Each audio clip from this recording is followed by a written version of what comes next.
Well, hello, everyone. This is John Byrne with Poets and Quants at Center Court, the MBA Festival that we've been holding all day today. If you're still with us or if you just joined, welcome. We're glad to have you here. We have a great panel that's going to provide a lot of insight into the MBA job market, not only now, but also in the future when we get rid of this pandemic, which, God willing, will happen sometime soon. In any case, let me introduce my panelists today. And I'm going to, actually, before I do that, I want to remind you that after our session is over, you have the opportunity to go into a chat room and ask questions directly. I hope you take advantage of that opportunity because you can learn a lot more and dive a lot deeper. I will take a few questions in this session as well. So you can just pop them into the Q&A box and I will be looking them over. Meantime, let me introduce everybody. So we have Casey Floyd from UVA Darden, who's the Director of Employer Engagement and Recruiting. We have from UCLA's Anderson School of Management, Regina Ragazzi, Career Management Center Director. We have from Pepperdine, Shani Mahalu. And we have from the University from Florida. Nice. It's nice and warm down there, isn't it? A little bit, so. Craig Petrus, he's Executive Director of Career Services. Welcome, everyone. So give us a sense of what the market is for the class of 2020. Casey, why don't you start? Great question. We've actually at Darden seen a pretty good outcome for our class of 2020 that are coming back. Well, not really coming back, but that have graduated and taken off and started their career. We're probably looking right now, of course, we're collecting all of our data as we're coming toward the end of that, but we're targeting kind of low 90s for those folks that have worked hard and sought jobs in this crazy time and environment. And John, to your point, alums have really kicked in and helped with that. And, a network job search is extremely important, but we found that employers are still kind of keeping a positive outlook as best as possible. And our students in the class of 2020 proved to do very well with that. Yeah, and I should say, low 90s within 3 months of graduation, which is usually the marker at which you measure this. That's pretty darn good because, in some of the best years, it's more like 95, 96. So to be only a few percentage points off during the recession, that is fairly deep and significant, is a remarkable achievement. And I think that you alluded to one of the big secrets, which is unlike many other schools, many other degrees, the alumni network is crucial to your success, not only immediately when you graduate, but more importantly throughout your entire career. And that can make a very big difference. Craig, what's it look like at Florida? Yeah, so we're year over year, we're about flat for the class of 2020, maybe a percentage point above where we were last year, low 90s. Fantastic. Yep. So we certainly had a great year. The pandemic really didn't affect our class of 2020 too much. We do put a lot of emphasis, a lot of hard work on the fall recruiting season, and in terms of full-time and internship hires, right? And so a number of our students came back with those return offers. We had 1 or 2 rescinds, but based upon those were in industries that were hardest hit by the pandemic. Obviously, we live in Florida, and so hospitality and airline and aviation. Sure. But we did well coming out of that, and so hired. Thank goodness they were hired early. Didn't have any rescinds. But to your point, every spring we have what we call project placement, relying heavily on our alumni to introduce our students to any opportunities that throughout our alumni network that can potentially help as well. And I should point out, because some people may not know, in fact, that, one of the key elements of job offers at business schools is the internship that occurs the summer before. And in many cases, people get job offers right after their summer internship. So the thing is sewed up. Yes, as Craig pointed out, if you're in the hospitality industry, certainly if you were going for a job in the cruise business, you're going to get some of those offers clawed back, but by and large in consulting, financial services, and technology are not. And that's where the bulk of the MBA jobs are. Shani at Pepperdine, did you have a good class of 2020 employment outlook? Yes, absolutely. Same as my colleagues here shared, the same elements of the job search and the class in terms of the outcome. We're very pleased with that. We're also seeing many employers that are not located in the geographic area of Los Angeles are now being willing to hire from Pepperdine because the location is no longer necessarily an issue. So that's great to see. We engage our alumni on a very high level, and in terms of engagement, and the space is crowded, I would say, in terms of Zoom sessions and seminars and workshops and webinar, but it's really nice to see how the community is coming together. We have a community of over 43,000 alum in the LA area, in Southern California specifically. So we definitely leverage that huge asset that the school has. Yes. And Regina, you know, the California job market is always kind of interesting to me because it always seems to trail much of the other parts of the country, in part because I think the economy in California has been so strong, so dynamic, that MBAs tend to wait to get the perfect offer that they want. And so when you look at the 3-month mark after graduation, the numbers for all the California schools, including Stanford, tend to be below what they are in the Midwest or the East Coast. But how is a 2020 class? How is it looking? So it turns out that we're a few points down from where we would have been last year.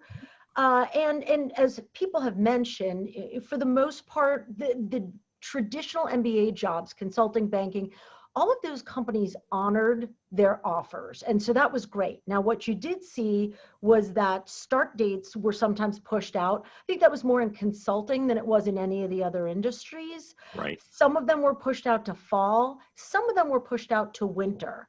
And so we did see that. But what's unlike the financial crisis in 2008 and going through to 2010, you know, financial services honoring their offers was a huge, huge difference. And that made a big deal for us. And, you know, there were certain things. We're big on entertainment here in Southern California. That essentially froze. And so I think there are a lot of questions about what entertainment is going to look like going forward. And so that kind of froze. And I wouldn't say that it's made a recovery yet. Technology did stay strong. But one of the things that is a burgeoning area here in Southern California is the startup scene. And we saw a little bit of a slowdown there starting in about June. And we finally saw a little bit of an uptick after Labor Day, but it took a little while. So general technology up in the Bay Area, Silicon Valley, that looked good. And even Seattle was still good. But I would say some of these startups had to go in a holding pattern because they weren't sure in certain cases, much less about their survival, but you know, whether they were going to be able to hire. So that's what we've seen. Yeah, that makes total sense. I'm thinking too, you know, while healthcare is a sector that traditionally does not hire a lot of MBAs, you do see those numbers creeping up in more recent years. And healthcare is such an important part of our economy, and it's becoming much more sophisticated with a lot of startups in the healthcare field. I'm thinking that this is going to be a growing area for MBA graduates. What do you think? Health tech especially. Yes. So you've got all of these students so interested in technology, and now health tech. Is there a way that technology can improve healthcare for a lot of patients? You know, what's hard is that people say there's going to be a lot of growth in healthcare, but a lot of times that's with the providers, and you'll see a big surge in maybe hospitals or systems, but that's not always where the MBAs go. So the MBAs like, you know, biotech, and they like, sometimes traditional pharma, you see less of that out on the West Coast. That's more East Coast, like in the Wealth Belt in Southern New Jersey. But yeah, for us, there's been an area in health tech, an interest in it. Yeah. Casey, what's the prediction for the class of 2021? And what's the prediction for the internship market in the summer for the just entered class? I actually am very optimistic about the class of 2020, the 2021s and 22s that are coming in for internships. Reason being, I think switching to virtual recruiting for many employers, even though it's kind of shaken everyone and trying to figure it out, has actually made it super easy to be in front of students more in real time. I know through all of our recruiting efforts this fall, just seeing a lot more people within organizations being engaged in recruiting, because obviously there's not a travel component. And so even more companies wanting to engage. Obviously we're not in a big city like some of you all, right? So traveling to Charlottesville can sometimes be difficult. So we're seeing more companies that do want to engage because it's easier, and we can kind of connect and plug and play. So we're seeing this kind of, even as you mentioned, healthcare, some healthcare coming into play, other industries continuing to look to hire. And so I think it may be a longer tail, as we are kind of saying at Darden, more networking, really as companies have pivoted to multi-school events, right? How do you stand out in front of those opportunities? So again, kind of going on your network and working through it. But I think we're seeing a lot of companies really wanting to engage outside of some of the ones we've mentioned, right? Hospitality, media and entertainment, still trying to figure out what that looks like. But traditional companies, healthcare, tech, all of it seems very positive from my perspective. And Craig, at Florida, you basically share Casey's projections? Very similar. I think we're certainly optimistic. I agree with Casey, and we're experiencing this a little bit here at Florida. And we're in a small Gainesville, Florida, small college town, and so of those companies that traditionally might have wanted to come here because of the expense and the time away from the office, et cetera, we're starting to be introduced to a lot more companies that are going through the recruiting process virtually. So we're starting to see a few more boutique consulting firms reach out to us and engage our students. With our rise in the rankings, it's certainly given us the ability to promote ourselves and our students. And so similar to Casey, we're excited about what the prospects for our class of 2021, in addition to the internship class. I think at this point in time, the safe hire is a bit of the internship hire because we don't know what that future is going to look like for our students. But we're starting to get involved with more companies that traditionally haven't come to Florida, physically come to Florida to engage us in terms of recruiting. Yeah, I would think that is a real benefit of the shift to Zoom recruiting, just as it has been for admissions. I mean, you're able to reach far greater numbers of people, not having to get on planes and stay in hotels and God knows what forsaken place all over the world. So in a way, it allows the MBA market to be accessible to many mid-market companies that really don't have a significant MBA recruiting function. Shani, are you seeing that at Pepperdine? Absolutely, and I agree with what you shared. And specifically, I'm working on the recruitment side more so than career development in the fully employed MBA program at Pepperdine. And we're seeing a great interest in coming into business school. So I think the job market is definitely signaling that there's a lot of interest in investing in oneself. So people are looking at themselves and preparing to the unknown future of the workplace and what would it look like. So definitely our students are engaged, our alumni are more engaged. People have more time. They're not commuting, they're at home, they want the social interaction, and I think they want to be of help. We're in it together. They want to support other people. So I think that we're being smart about how we're utilizing the community to create a great outcome for our students and recent grads, definitely. Right. And Regina, are you seeing the same kind of sign-ups rather, that you would see during this time of the year for the internship market, but they're virtual, or are they a little bit less? So before we ever started taking appointments for companies to come for corporate events and for interviewing, we surveyed our corporate partners, the companies with which we have really strong relationships. I would not say that most of them were like, we're definitely going to be hiring more. I think most of them were more like, we're going to be in a wait and see mode, and it's going to go for a few quarters. And that's just the reality. I want to be optimistic, but I also want to be realistic here, because very few of them said we see an increase in hiring. Not many at all said we're going to be down in hiring. They said we're either going to stay the same, hopefully, or we're just going to wait and see. Now, there's one phenomenon that I think is interesting, could come into play here, but it is in certain industries. So we talked about how the traditional MBA industries were great about honoring their full-time offers. The other thing a lot of them did, we noticed, certainly in consulting and banking, was that they, even before the summer internship started, there were two things that happened. Some of the consulting firms said, hey, for a lot of reasons, we can't put you on live projects here because we're going to have, you know, different issues with security and all of that. So they ended up having like an experience for maybe a week or two, and then they gave them a full-time offer. And I think that happened in banking too, to a degree. So some people went into the summer with full-time offers in hand. And so what was tough is that these companies didn't use the summer internship as a probationary period as they normally would. So they may be coming in with larger full-time classes who start in 21, and that would, I would say, make them put a little bit of a halt on internship hiring and saying, hey, we've got to parse through all these full-timers and see if they're any good. We don't want to overhire here if we don't know what our project load's going to be, what our deal load's going to be.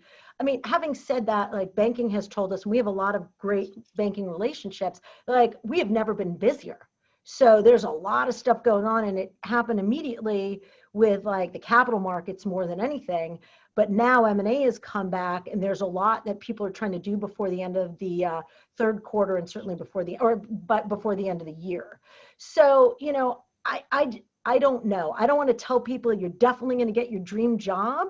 I mean, I just want to be realistic about it, but I want to be optimistic, and we're doing everything we can to talk to our corporate partners. Yeah. And I should point out, you know, UCLA has a fantastic finance department academically. And over the long haul, you folks have placed a lot of people in financial services. So I'm sure those relationships remain very, very strong. We all know that the MBA is a big investment. It's an investment in time and energy, and most importantly, in expense. And there are a lot of people out there who wonder, okay, look, if I'm going to go into an MBA program, what are my possibilities going to look like? How am I really going to be better off? And what I want to ask each of you is that in the tough market, why would someone be better off with an MBA from a top school than without? Casey? Great question.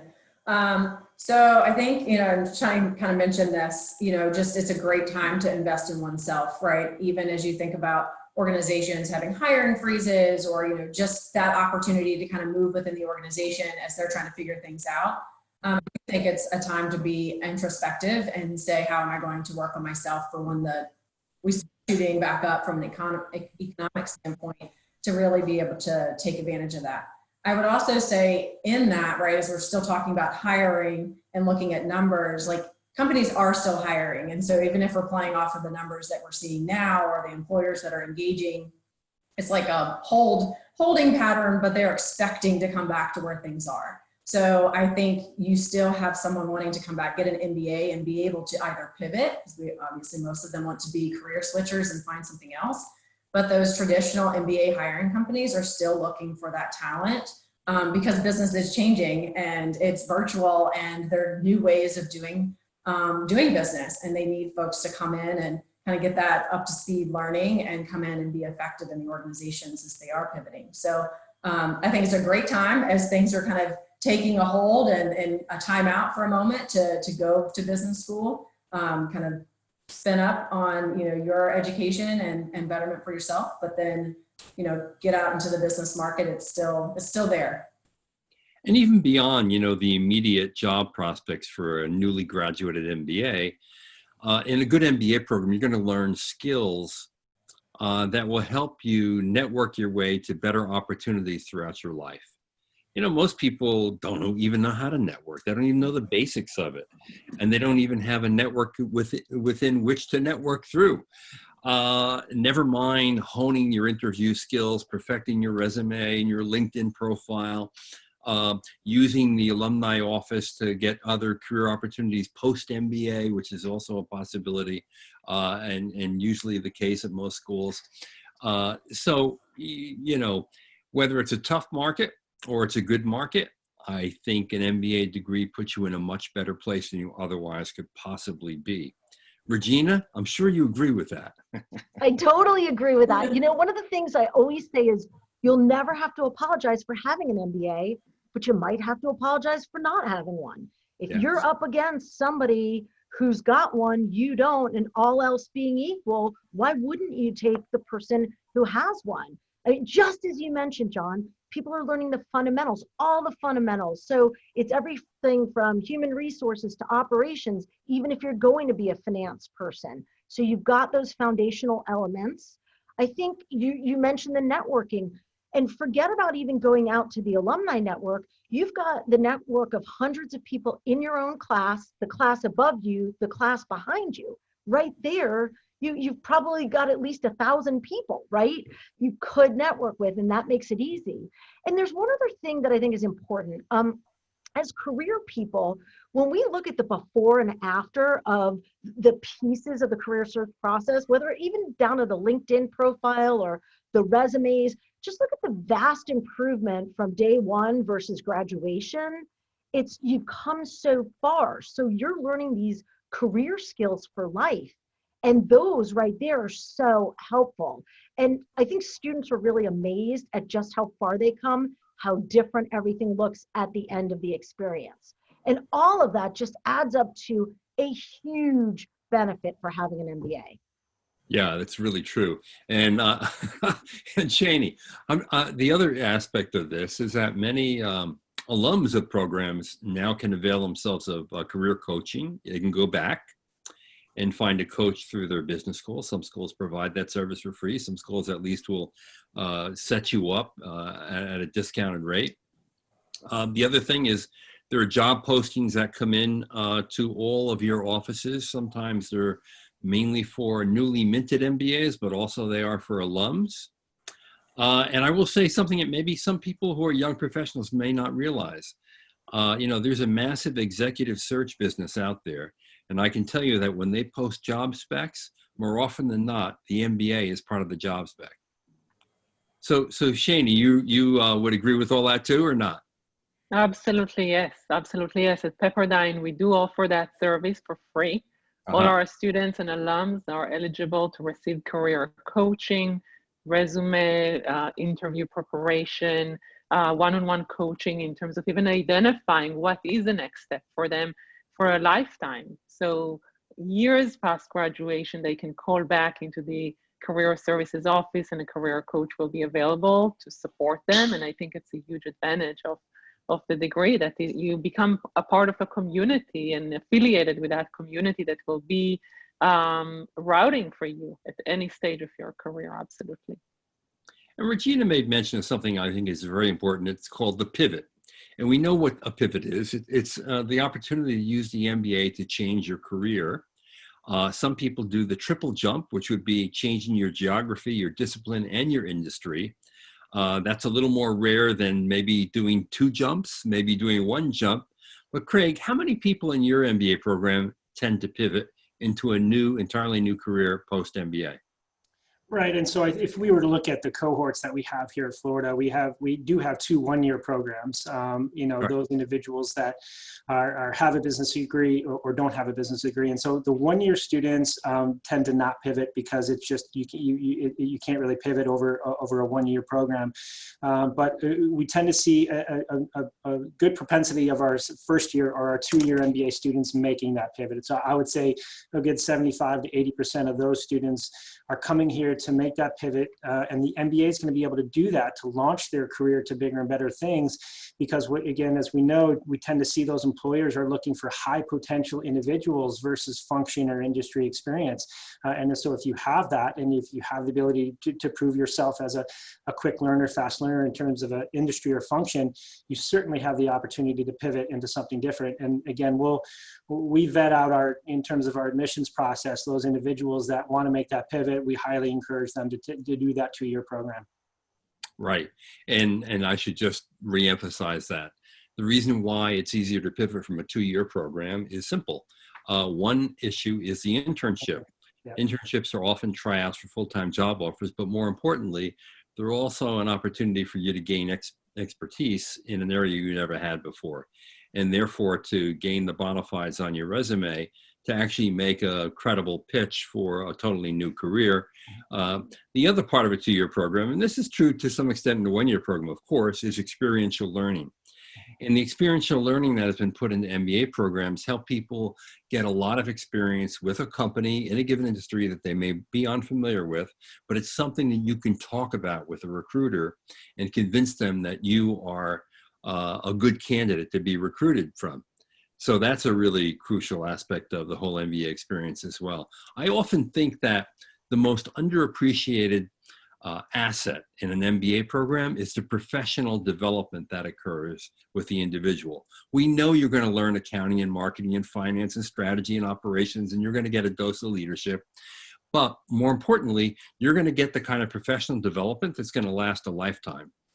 If you have rough edges, and let's face it, everybody has rough edges, they're going to get sanded down in a good MBA program where you're going to get mentored and you're going to get one-on-one coaching, and your classmates are going to help you improve the way you present to people and the way you present yourself.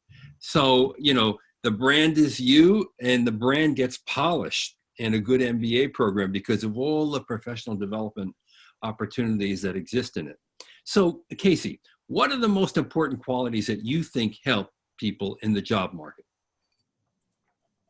Important qualities, you know, I can't go back to think, yes, you can skill up all day long on the technical components, but it comes down to personality, interpersonal skills, you know, just EQ, teamwork, those things on how you're going to go in and do work and work with others are. And this is the essence of an MBA program. The essence, right? And so I think that's what really comes out when you talk about, you know, filing off the edges and, you know, making someone all shiny. You know, it's going through an MBA program, it's working with others in the classroom, you know, especially at Darden because we're case-based and we have learning teams. I mean, you are constantly in a group environment at all times to do work and work together to have, you know, to get through the case, to get through the class. And if you are kind of that individual person that kind of can't function in that, you either learn really quick or you start to struggle, right? And so you are always getting that feedback on how to do better, how to communicate, which is essential in business. And then not to mention kind of bringing it back from a career perspective, you're also getting, you know, whether it's faculty helping you with your career and how to come across, but you also have an entire career center in your second year, mentors on what do you need to do? What are you sounding like? How are you coming across? You know, all of that. And it's a constant, I think, every day work that you end up doing in the program, in all MBA programs. Now, Shani, what does Pepperdine do on the soft skills side for MBA candidates? That's a great question. I have my master's in organization development, so the soft skills and the interpersonal relations and skills are very important in my You love this stuff, then. I love this stuff. This is my field. But at Pepperdine, each and every graduate business program begins with a behavioral workshop. So in a pre-COVID world, we send the students on a 3-day workshop where they work in groups and they start to look at themselves as the tool, right? The self is an instrument of change. That's the phrase that we use. So how do we use ourselves in conversations with other people to drive change and to lead businesses and teams and make a positive impact in the world and in business? And in COVID environment, those workshops have been transferred to the virtual space, and it is going quite well. I have to admit that there was a big hesitation initially. How will we facilitate those workshops? And we all thought it was very temporary in March, but here we are. It's October. Sometimes I have to pinch myself when I say the month, and we're online, and it's going really well. And it is the foundation, as Regina said, the foundation of their education, the soft skills development. So that's just one element of what we do at Pepperdine. Right, I love that. And you know, as I hear you speak, what I hear are words that might be less common to a non-traditional MBA student. And it makes me think that another important element of an MBA program is you learn the language of business. You learn how to speak to other people who are totally immersed in the world business, and not only business in general, but in fact, every discipline, every industry has its own lingo, and you learn how to speak that language in a good MBA program that sets you up for the job market. Now, Regina, what does UCLA do that's sort of unusual in the soft skills development area? Well, one of the things we do early on is something that we call career visioning. And we pair two things. We have students pick from a list of like 100 companies, ones that they'd love to do. And it doesn't matter about their skill set. I mean, it could literally be a cruise director that's on that list, or a coach of some sort, like a school coach. And we pair that with the career leader, which a lot of business schools use. And that's a great tool that looks at your motivations, your interests. It gives you some recommendations of jobs you might consider, and then also the environments in which you work best. So we pull those together and we put the students in groups of 4, and we have the students just ask questions about these roles that the people picked, and come up with images, themes, and tensions amongst those, so that they can start to see how people view them. And it's really interesting when things get down and dirty. I mean, I was once observing one of these, and somebody said to this poor guy, "Oh, I could see you divorced and having child custody issues." And he's like, "Huh?" I mean, so stuff comes out, but it was just kind of interesting to see. And sometimes it's like, I can see you in a really nice apartment, driving a sleek car in a cosmopolitan city. So it's an early skill, and it's just like, how am I coming across to people? So that's something that we do during our summer session, which is relatively new for us, and that is a 5-week period that we have. Now that's I want to just say something about what you just said. This is a beautiful thing, because in an MBA program, you're in a safe environment. And the people who surround you, who are giving you this feedback, even when it's negative, it's supportive. It's supportive of you. It's constructive, and it's meant to allow you to improve and up your game in ways you otherwise never would have. And let me just say that in most companies, most organizations, there are a lot of nice people in them, and you rarely get honest feedback. You just don't. And what you're describing here is a beautiful thing, because for the first time, that person may be getting feedback he or she never received before, and to be invaluable to them. As long as they're coachable. And Casey brought up coachability, right? Well, that's the admissions department's job. If they made an admissions mistake, then hey, what can you do? What was the second point you were going to make, Regina? No, so I was just that's what I was gonna say as far as soft skills. We do a lot of group work, right? And we do a lot of the preparation around how to do small talk, and that's an interesting one and an important one for international students, because the international students aren't used to having to do that small talk just to get an opportunity to interview, right? So some of them may have come from cultures where it's all about grades, all about the undergrad where you went. So we do things like that, teaching. We spend a lot of time on small talk, on behaviorals, and the ability to communicate their own skills and experiences, like you said, John, in the language that the people trying to evaluate them can understand. And that's an important soft skill, learning to speak the language of the place you want to go. Really true. Craig, what's involved in the careerist curriculum at Florida? Right, and so along those lines of what we've been talking about in terms of skill sets and soft skills, and we know that now in this economy, in this job market, data is king, right? So whether you're going into human resources or consulting or finance or marketing, data analytics is extremely important. And so, but it's what you do with that data and interpret that data for you to be able to tell that story. And so for the career curriculum that kind of we go through, we partner with the MBA program to have workshops such as business improv or storytelling. We have this motto, train like you fight, right? And so for us, we want our students to come out of their comfort zone a little bit and be able to interpret this data, tell the story, and make those recommendations on the back end. And the only way you can do that is by going through these business improv workshops, or these storytelling workshops, or these mock career fairs and mock networking events. And so if they're better prepared that way, then they can interpret this data and feel more comfortable giving those recommendations and telling what this data is telling them. And so that's what we do. Well, Craig, what is business improv? Is that like a comedy show?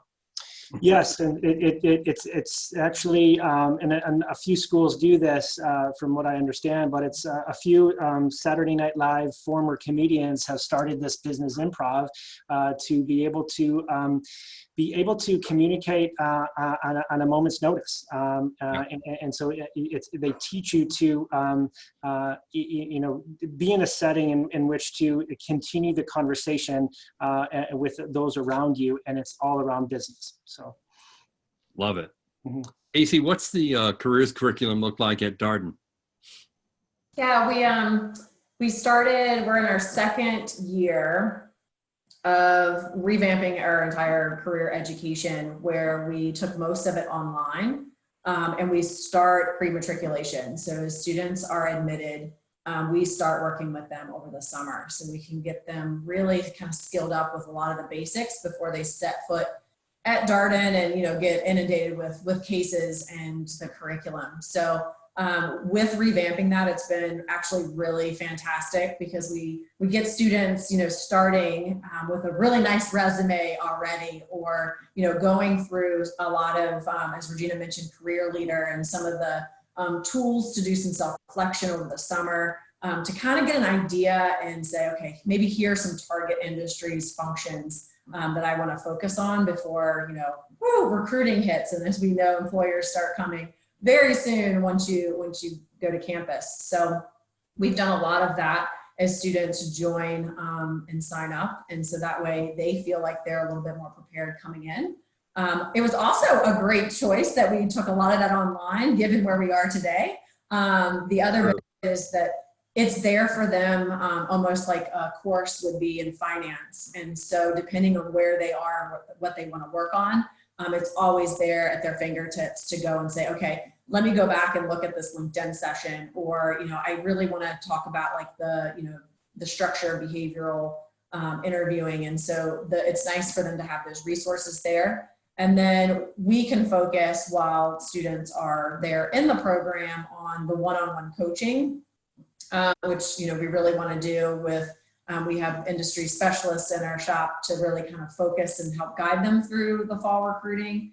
And then we will do some in-person, I would say in-person teaching, a little different this year, but just to reinforce a lot of the content or just-in-time information that we want to give them, especially at pivotal moments, right? Interviewing is coming up. Here's how to navigate that. Here's how to drop resumes, some more of the tactical components. But yeah, about 2 years ago, we revamped it all, and it's working out very well, having come off of resume reviews and seeing what they look like for our first year students. So that's what we're doing at Darden. Great. Okay, inspired by Craig in his talk about business improv, let's do a little improv, okay?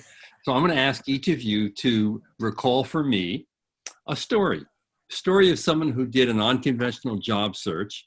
Could be this past year, even the year before, that kind of really resonated with you and illustrates in some way, the different ways you can use an MBA degree. Regina, you go first. I have to think about that a second. Sorry, y'all, for putting y'all on the spot with John and my. Craig did it. Yeah. You can blame Craig. Craig, seriously, Craig.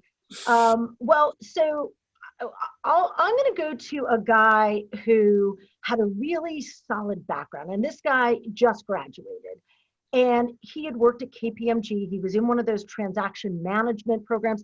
He came highly recommended to me by a former student whose dad and brother had worked with him.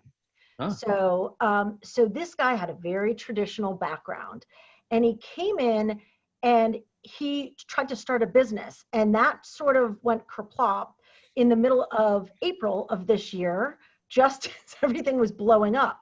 And he came to me and he said, okay, I want to change tack entirely. I want to go for business development in a startup. And I was like, okay. And he's so likable that he started talking to people and they're like, oh my God, you'd be a great head of business development. And I said to him, we're prepping. I was like, look, I believe in you totally. I just don't understand why people want to hire you as the head of business development when you've never done any business development, including like in an academic internship. And he's like, I don't know. I was like, all right, we'll go for it. But then sure enough, what started to happen is that people were just like, wait, the investors came in. They're like, no, we need somebody who has done some business development. So he kept getting like taken down a notch. And this guy, he would let himself get down maybe for a weekend and he had bounced back up. And I loved that about him. And the other thing that he did that I think is really important that students don't do often enough is that he scheduled weekly meetings with me to hold himself and for me to hold him accountable. And that was huge. That's like what's very unique. And he just found a job now that combined his past experience at KPMG in that transaction management with the business development. So that gave him a leg to stand on. And I think that was really important because he was willing to take a foundation, like a role that helped him set the foundation for the rest of his career. So is it really unique? Did he go become an actor, like a chicken farmer? No, but he like took a unique angle. He had tremendous fortitude and he got his dream job. Love it. Shani, you have a story? I do. I have a few and I have to choose. So I'm going with the one that I resonate with most because it is an international student from China, which is unusual in the fully employed MBA program at Pepperdine. 98% of our students at that program are domestics. We have many international students in the full-time MBA program. But she called the office one day, and the nice thing about it that I saw, and I see many go from being a prospective student to becoming a student and then graduating and pursuing their career.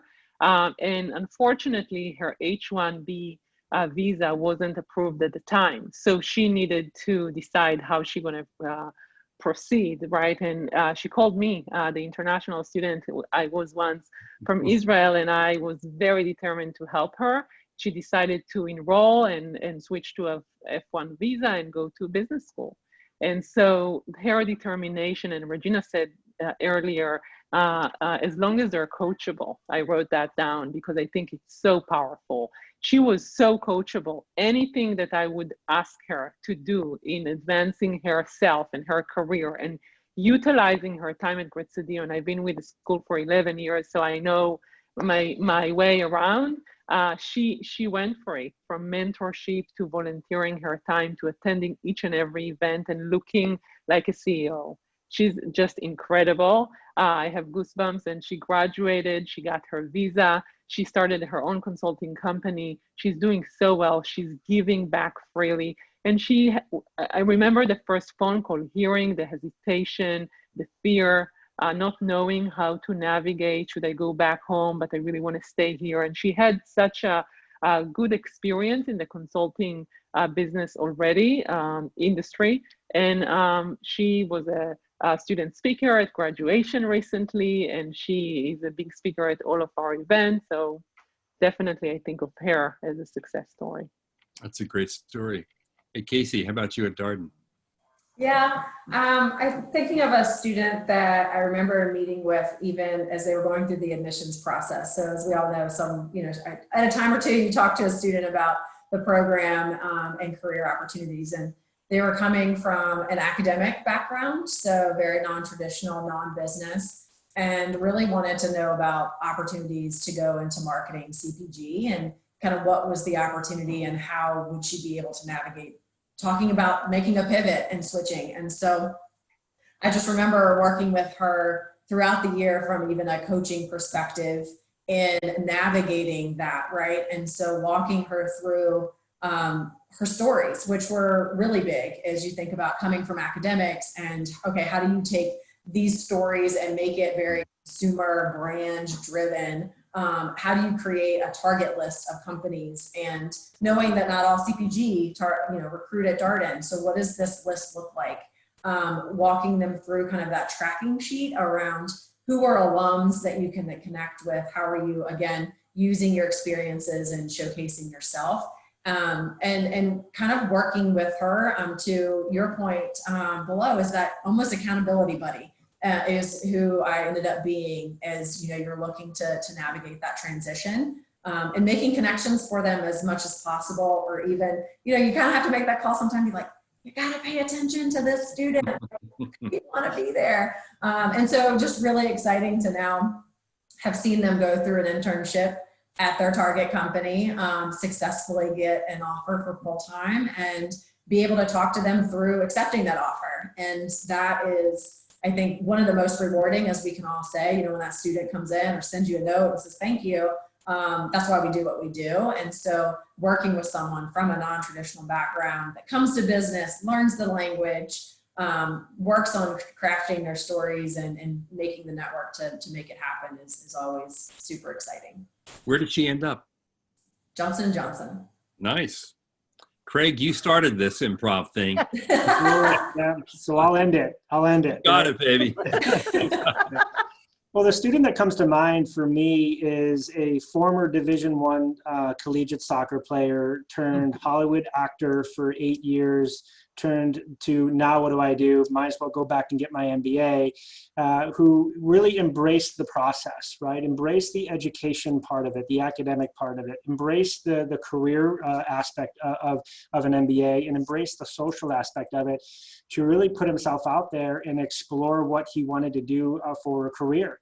And obviously being an actor, he's good at storytelling, very outgoing. And so he had that going for him, which now ends up, you know, he's he's an executive with IBM, right? And went through that leadership development program with IBM. But that's the success story. But he took responsibility. He took ownership for his career and professional development while he was here in the program. And for me, that's a big part of the MBA experience is taking advantage of every aspect that all of our schools have, that the resources that we have to give, but also taking ownership of your time during your journey to become that super great executive at the end of the day. That's a great story. Now, Shane, you mentioned something that I think is ever present, particularly in the minds of international applicants who come to the U.S. and not only want to come here for an MBA, but they want to come here for a career. And that big issue is the H-1B visa. Now, a lot of U.S. schools in the last couple of years have created STEM tracks or have made their entire MBA programs STEM designated, which allows internationals who apply for STEM-related jobs 2 more years of OPT training in addition to the 1 year they would automatically get. So essentially, they have 3 shots at an H-1B visa if they're here and able to work for 3 years. Regina, have you seen whether or not that has had any impact on the job prospects of international graduates? I think it's going to. Ours just got put into place this past year, so we don't yet know the effects. I think it helped a lot of 2019s because we did do 1 year retroactive as well. So I think it helped a lot of them who were running up against the OPT, the end of OPT and didn't get the H-1B. So that's been helpful. I think right now that we're seeing that some companies still need some education around that. It's not that common that they've been working with it yet, so they don't know exactly what it means. So we're finding that in our conversations and we're bringing it up as a topic so that we can talk through it with them. So we haven't yet seen the effects, but we are getting started on it. Right. And Casey, I know that Darden had a STEM track earlier and went through at least one cycle of seeing what impact it had for your international candidates. Can you clue us in on what happened? Yeah, no, I mean, I think we did our entire MBA program for the most part with, you know, certain courses designated. It is definitely one, I think it gives international students that confidence to continue to tell their story in the recruiting. So there's a kind of another cushion for them that's awesome. To Regina's point, we've seen success. I've seen a handful of companies kind of say, okay, we'll look at international students if they weren't. but it is a big education component. So I know myself on the employer team, we're constantly having conversations with our recruiters and employers to say, do you know what this means? How does this help you? You know, it's not kind of the normal state of the process. And so we find ourselves doing more on the education front with our hiring companies, but are seeing success once they're like, oh, okay, now I get it. This is the process we already may consider. And so I just think it's taking time, John, but we have seen some positive results from it. Yeah, and I think Regina's right that this is relatively new. And so a lot of employers aren't entirely familiar with it. So there is an educational role the schools have to play here. But the other thing about job prospects in America that I would like to point out, maybe some of you may want to reinforce this, but you know, we've gone through an incredibly unusual time in America where there has been a lot of anti-immigration rhetoric, where there's greater uncertainty about getting H-1B visas than ever before. And, you know, I'm hopeful that that's going to change very soon. And the outlook for internationals who come to America and get a graduate degree, whether an MBA or a specialty master's, is going to look a lot better and a lot easier in the years to come. Do any one of you share my optimism? I just want to say amen to that. You know, I hope so. I truly hope so, because my heart is full of love and compassion for international students, the determination and the drive that they bring, and the new perspective. I think, you know, speaking about diversity and inclusion, it's a big topic in business school these days, and we want to make sure they're included and we find ways to support them. And definitely their intention is to return on the investment with an excellent job, and hopefully here in the US. So I'm hopeful. I'm definitely hopeful. Yeah, and I'm going to just say right off the bat, look, you know, the secret to America's success in the world is immigration, period. For decades and decades, we have been able to attract the world's best and brightest because of our democracy, because of our system of achievement that's not tied to your past.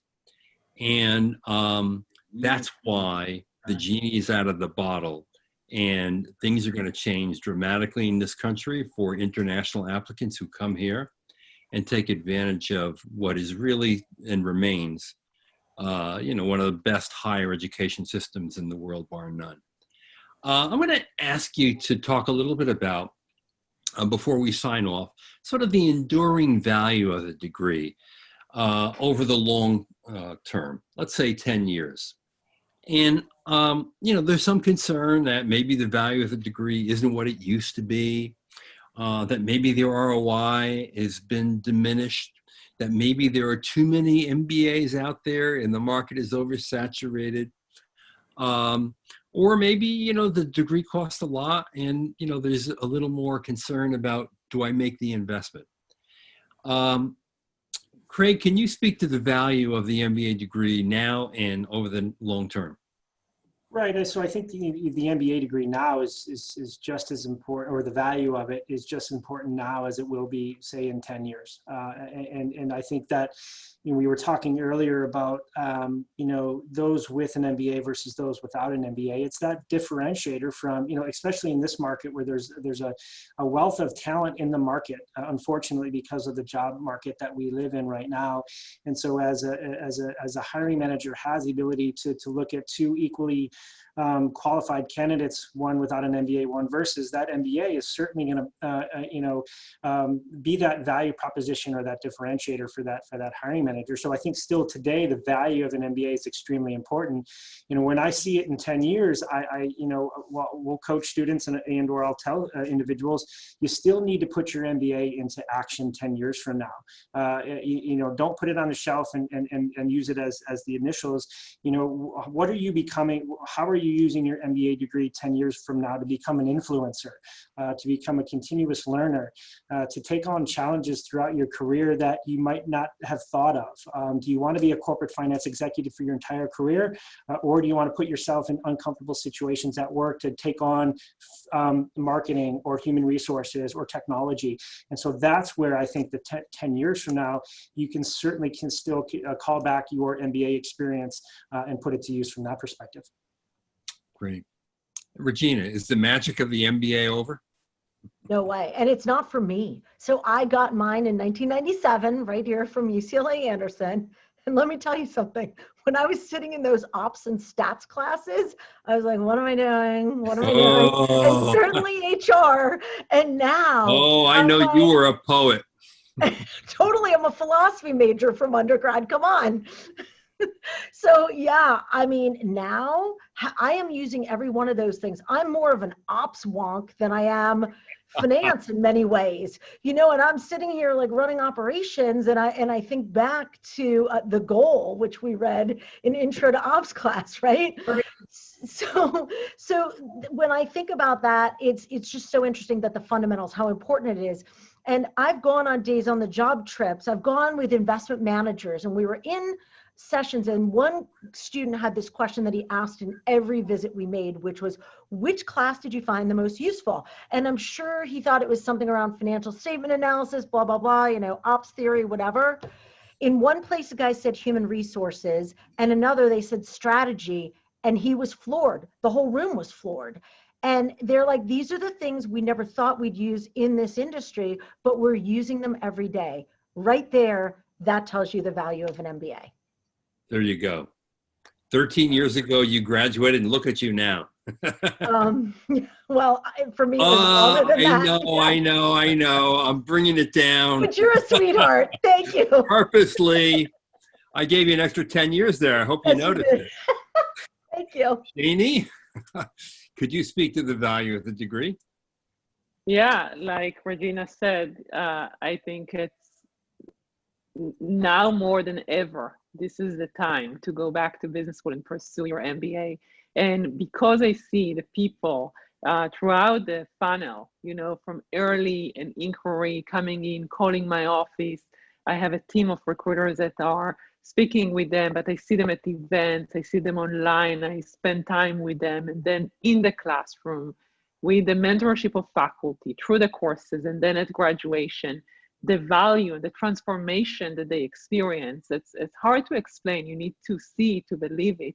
And then throughout the years, because they keep coming and they have new jobs and new opportunities, and as parents, as colleagues, as you know, family members, the value of the degree, because something is changing as you decide to invest in yourself and make time for you, right? And go back to business school and gain and learn new skills and improve yourself. And then you give back to your community, at work, at your home. And I was in business school 12 years ago. I graduated, and it's the biggest gift I gave myself. It wasn't an MBA, and every day I think, should I jump into the MBA program, because I can easily do that. The value is huge, and no way it's going away. I like the word that you used, gift, because I think that higher education is one of the most generous gifts you can give yourself. Yes, giving yourself the gift of a friend or a partner in life or a child, very important. But you know, there are few investments that you can truly make in yourself that last a long time. This is one of them. Casey, last words? Yeah, I have to echo quickly what you all said. You know, I remember personally having family ask, why are you getting an MBA? And to everyone's point here, it's because no one can ever take it away from me. And no one can ever tell me no if it's required, because I don't like being told no. And so it's just one of those things that you constantly use and grow. Is you're always learned, right? And so business is ever going to change, but I think the skill sets, the soft skills that we talked about, you take those away for life and you become more flexible and agile, but you know how everything operates together because you went to business school and know which levers to pull. But again, kind of going back to the network, the people, and how you are able to engage and utilize those skills, whether for me in this job or starting our own family LLC, right? Like you will constantly always find a reason and a way to use whatever course, even if it's reading the Wall Street Journal and it makes sense. Some of those, but yeah, I think the value is here to stay, and it just will enable you to navigate the times, whatever it throws at us. And I'll just end by saying that, look, business is not going to get simpler. Business is going to be more complicated, more global, more technologically focused, more influenced by artificial intelligence, machine learning, and data analytics. And an MBA prepares you for that changing world. So to think that you don't need that preparation in a world that is ever changing, ever dynamic, ever more competitive for all of us, I think you're making a big mistake. The MBA has value. It will continue to have value. And I want to thank each and every one of our guests. I had a fun time with all of you. It was great to see you and great to hear what you had to say.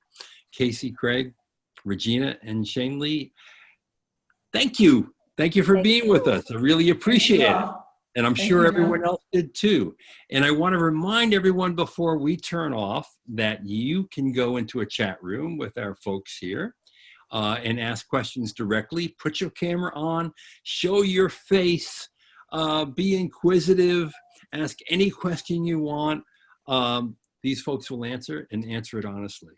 Hey, thanks for joining us. This is John Byrne with Poets and Quants at Center Court.